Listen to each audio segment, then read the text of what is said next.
So we are going to get started with the eyes.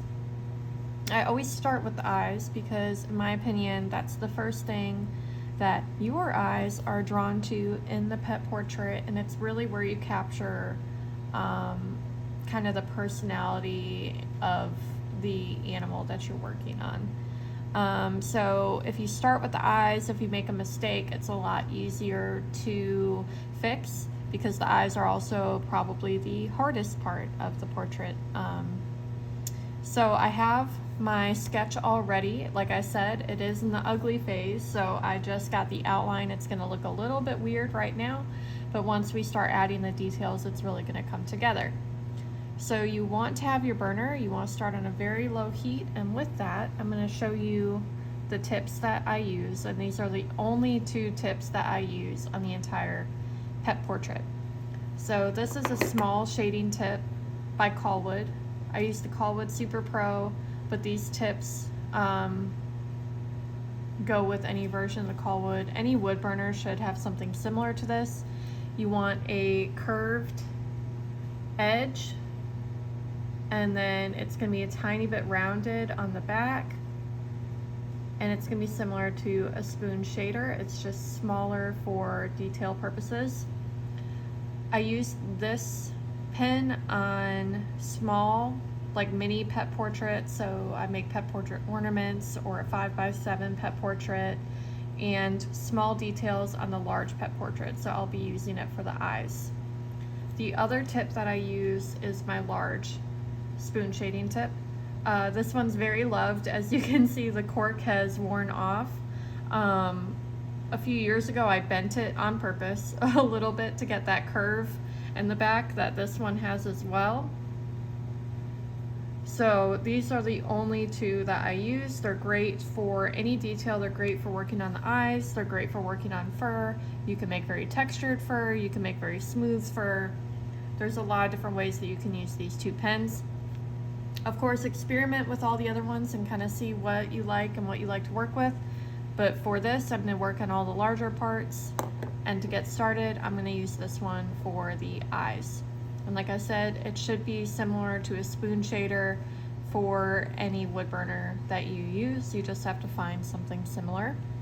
So you want to start on a very low heat. The smaller the tip you use, the hotter it's going to get. So I'm going to start at a 3 and see how that feels. It's better to start off light and then build up from there. So there are a lot of details in these eyes. It's a very beautiful photo. I love getting a very nice clear photo. And what I see is a dark ring on the inside of the eye. So I'm just slowly, I'm even turning my heat down a little bit because even that's just a little bit too dark for me. So I'm putting my burner down to a 2 out of 10. So each burner has a different dial setting, but just get very, very low heat. And I'm going to outline the darkest part. Even that is a little dark for me, so I'm going down to a 1. You really want to take your time on the eyes. You don't want to feel rushed. The higher the temperature is on your burner, the more rushed you're going to feel.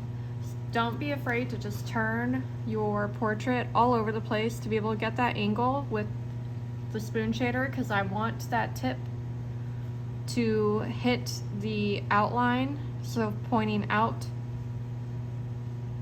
of the edge I'm working on, because that will give you a smooth edge. If you go the other way and have the back or this end of the tip towards the line you're trying to outline, then it won't be a crisp, clean line. So I'm going to rotate this just a little. I'm sorry if I make you dizzy. And I'm going to keep outlining the darkest part.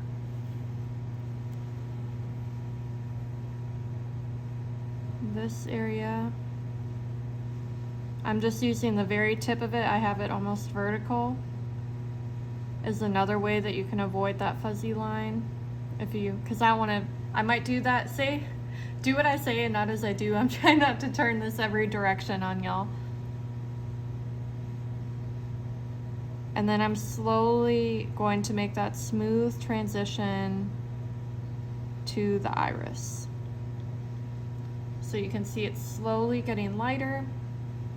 This outline right here is the white of the eye, so I'm gonna mark where that tear duct is. That tiny sliver of white is what you are most likely to forget about and to lose. And like I said, wood burning is like watercolor. Once you lose that highlight or the light, it will be almost impossible to get back. So that's why I always start just outlining. This is with the very edge or the tip. I use every side of the shader. So I use the tip, I use the blade edge or the side. I can have it smooth and almost flat and put it in circles to kind of create a very smooth transition or like an ombre-like effect.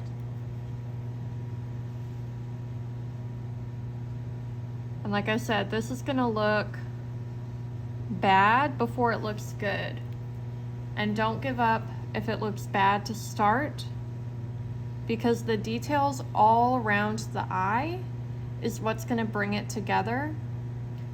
Just creating the eyeball itself and the tear duct is not gonna make it look good. The fur around it is what brings it together. Whenever I'm creating the eye, I always create the fur around it because that will give me a better perspective or view of what is happening and if it's coming together or if I have quite a bit more work to do on it. And like I said, I do have my visual reference pulled up. I have it zoomed in to make sure that I'm catching all the details. I'm gonna go over this dark line I started. This line goes out a little further. You have the outline on your wood slice, but you still should think about making little corrections or little changes that you think looks like it's pulling everything together. Because sometimes it can be a little bit off, which is why you should check everything to make sure it's correct.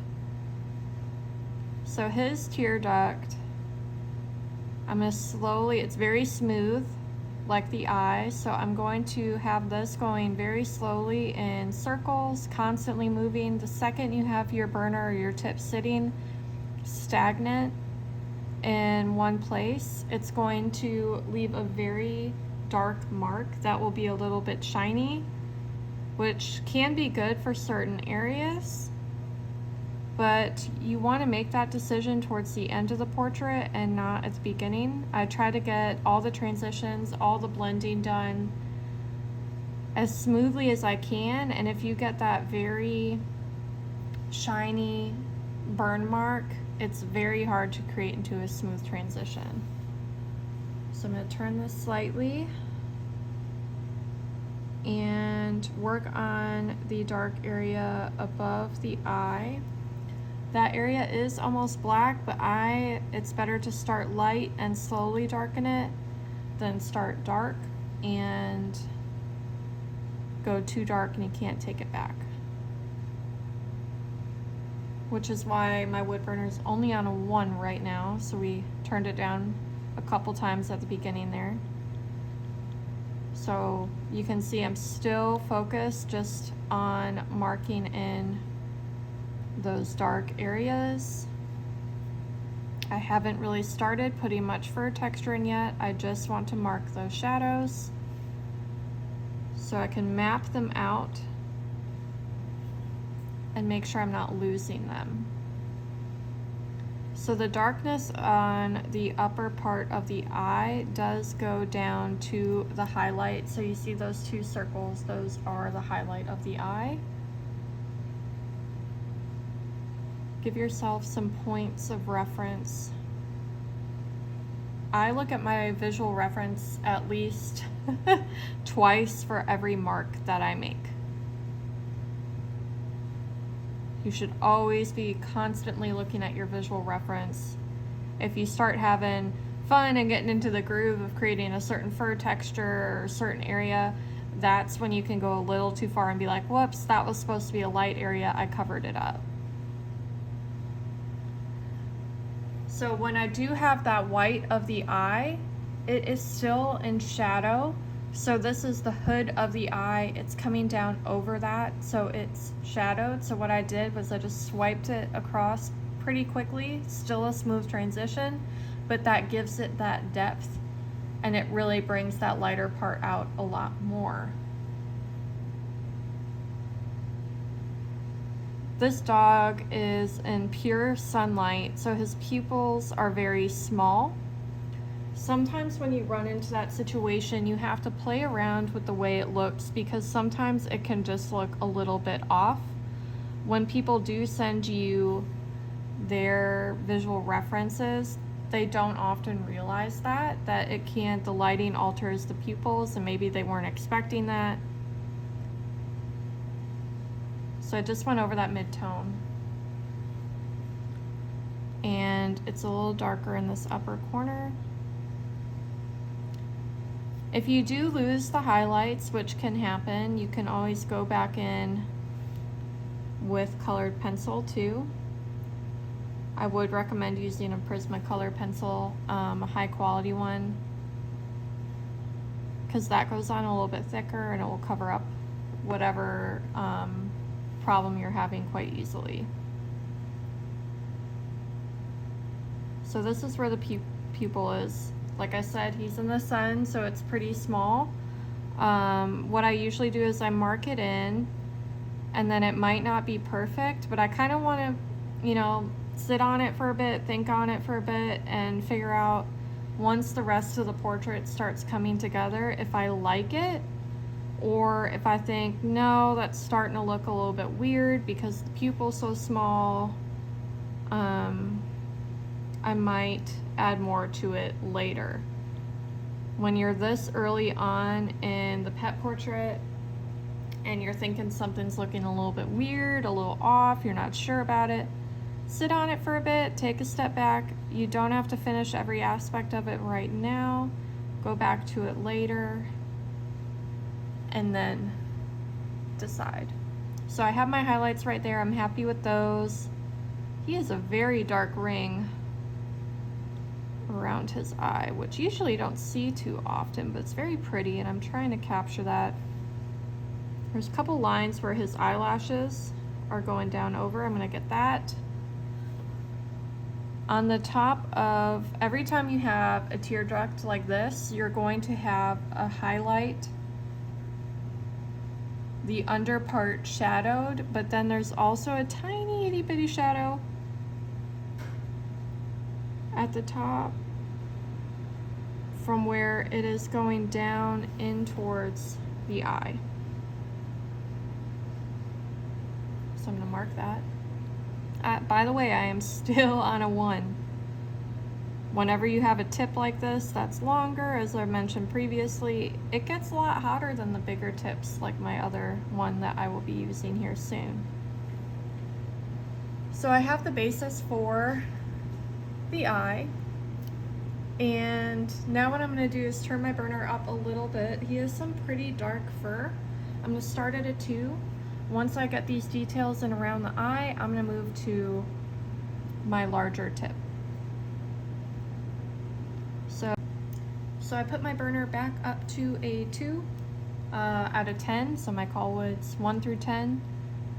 So it's on, if your scale is higher than that, just have it on a very low setting and kind of get a feel for it. So there's a mixture of dark fur and light fur. The fur around the eyes is always going to be the shortest on the entire body. So on the entire face, the shortest fur is going to be right here. So I always make sure that I line that up.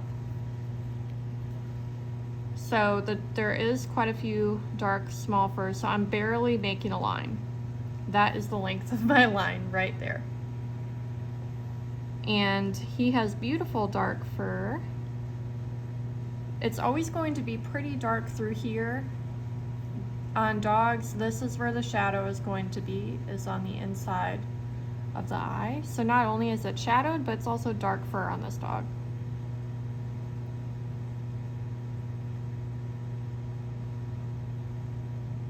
So I'm slowly keeping the fur texture in mind, so the fur, or fur direction in mind, so the fur is going at an angle down this way. Like I said, it almost goes in a circle around the eye. So think of this almost like a half moon. And it's curved slightly. So this is going down at an angle straight. As I go to the right, it's curving. And that can take a really long time to get used to, so if you don't get it right away, it's not a big deal. From the base of this tear duct, you're always going to pull down a single strand of fur for that transition. If you don't have that, it's going to be a harsh line that's not going to transition well with the rest of the fur. So I'm going to keep sketching in the darkest area, which, as I mentioned, it's on the left, and it goes all the way up here.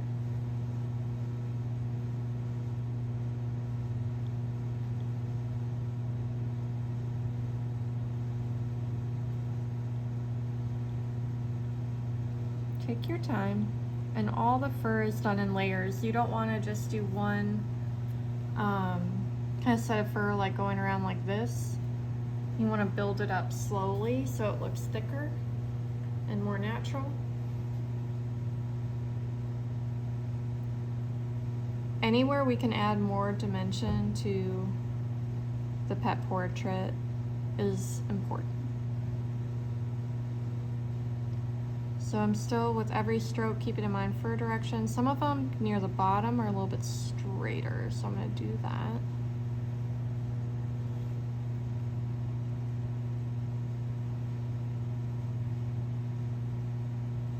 And have that going up. You'll see me once in a while holding it down and just scrubbing it like this instead of lifting it up to do each strand, and I generally do that if I'm trying to fill in a darker area.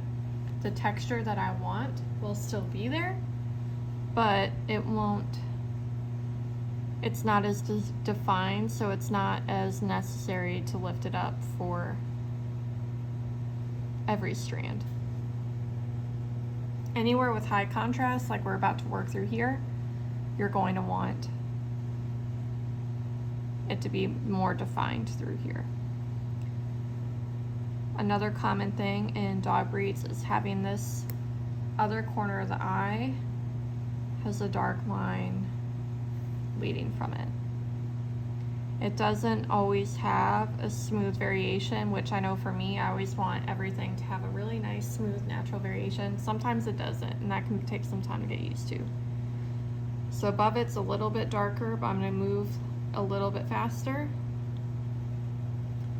so that it will be lighter. You can either turn the heat down or move your pen faster across the piece of wood.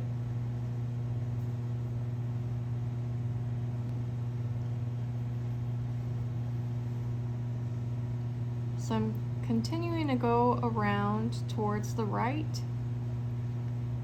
Notice how I'm getting very dark tones and light tones all in the same heat setting of 2, and that's because you can move your pen faster and lighter going across this surface, or you can put a little bit more pressure and go slower, and you'll get that same, you'll get the darker tones.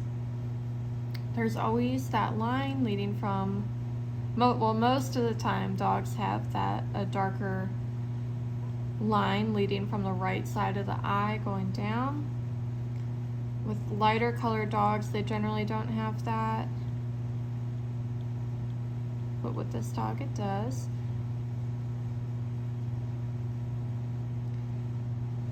And I'm just going to keep building out from the eye. The eye is always my check-in point.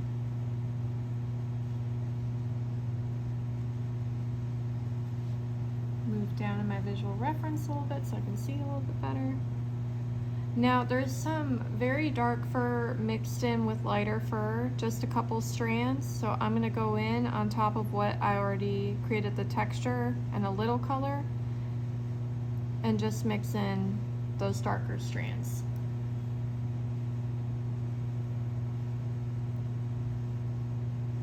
Add a few more leading down from this area so it's not blocky.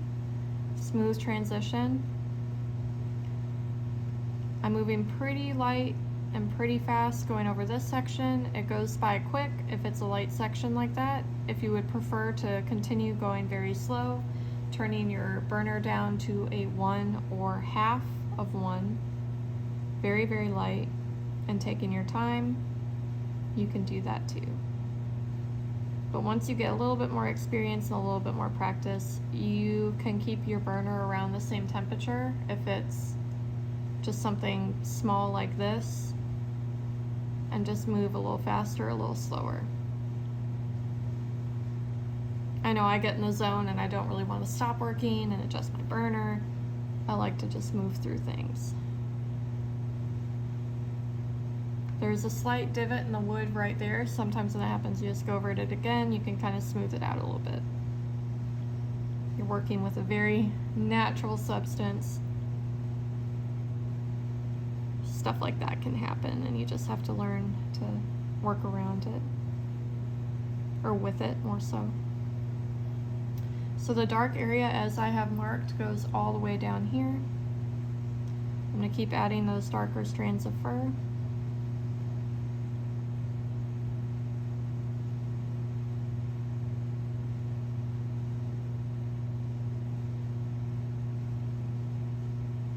I'm going over them again.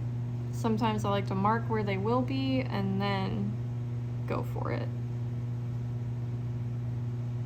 Because like I said, you can always make something darker, you cannot always make something lighter. If you're opposed to sanding, which I wish we didn't have to with this medium, you can always go over it with a light colored pencil too.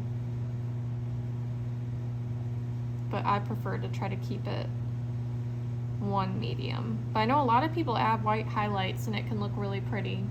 So it depends how you want to look.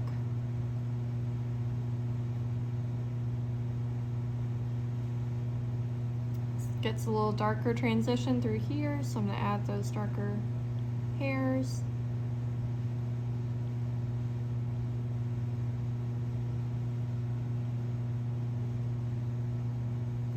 And this is where they start getting longer. So I'm going to finish up a few of the shorter ones down here. Notice how it's a gradient for every transition I'm trying to make. It's not one harsh line. I keep going over it to continue adding those layers of fur that are going to continue to add more dimension as I move through the piece.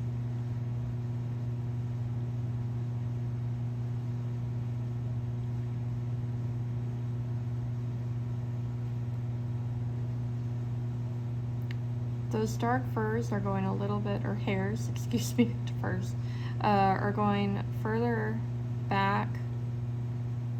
So I have the strands going out this way and not just that harsh line. A lot of what takes up a lot of time in these portraits is going back over areas to smoothen out the transitions. So I'm going to start at the eyelid. The fur is going more like in this direction. Mixed in exactly like how it is down here. It is white fur mixed with the dark.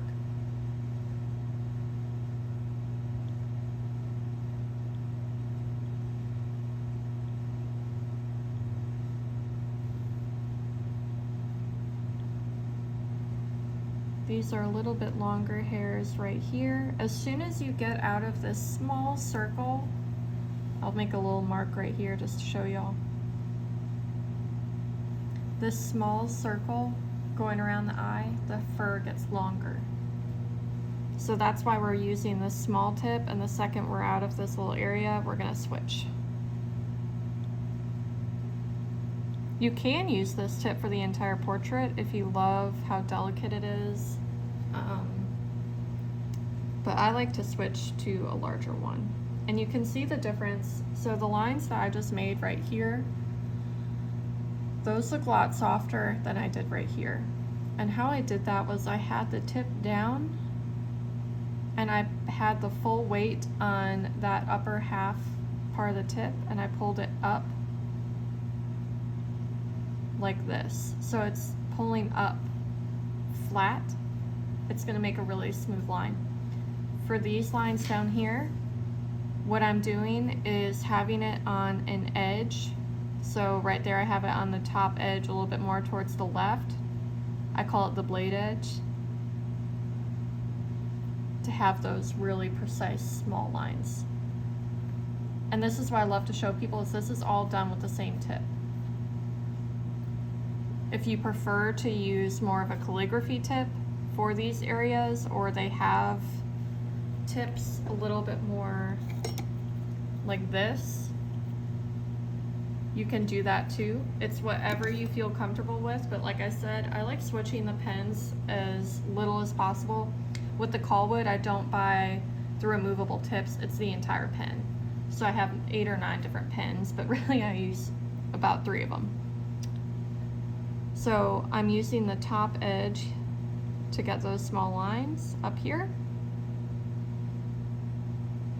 They're dark mixed with the light, so I'm gonna try to add some variation. I'm gonna add 1 line here, 1 line here, 1 line here, and leave those white gaps in between, and that's how you're gonna get the lighter fur in the center. And the other thing is varying the width of the fur. Fur is thicker outside the circle of the eye than it is in the eye. So this will create thicker fur that's a lot softer, and this will be the thicker fur. And I'm still not finished with a lot of aspects of this section. Like I said, I try not to make it the finished product right off the bat. I like to do most of the portrait, complete most of the portrait, and then come back in and darken some areas. Because if you go too dark too fast, you can lose some highlights you didn't want to, and that can be frustrating. So just take your time moving through. And these thicker lines over here are about the normal width that the other pen we're going to use creates. Blade edge up here to get those really thin, precise lines. I'm having it on the edge. When you do this, it will kind of cut into the wood slightly. Like I'm barely making a texture, but it will help guide a smoother line too. Because you're on that edge, it's just gonna cut into the wood slightly. This darker shadow above the eye comes out a little bit further.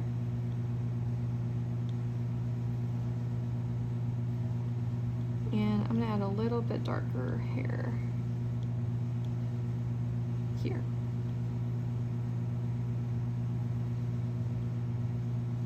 So now we're gonna go ahead and switch the tip over and move on to the longer fur around the eye.